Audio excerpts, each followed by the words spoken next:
Hello দোস্ত, আবারও চলে এসেছি একটু কেয়ার একটু লাভ, তোমাদের ভালোবাসা বাইট উইথ লাভ।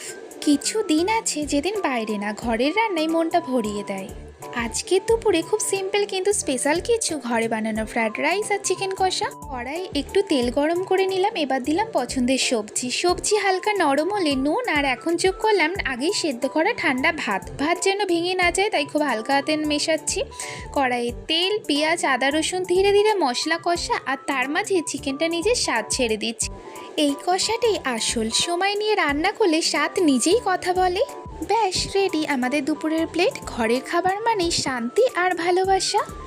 দিন শেষ হয় কিন্তু খিদে তো গল্প চায়। ময়দার ডো, ভেতরে কড়াইশুটির মিষ্টি পুর, গরম তেলে ছাড়তেই দেখুন কি সুন্দর ফুলে উঠছে, আর সাথে আবারও সেই প্রিয় ঘরে বানানো চিকেন কষা। রাতে খাবার মানে শুধু খাওয়া না, এটা দিন শেষে নিজের সাথে একটু সময়।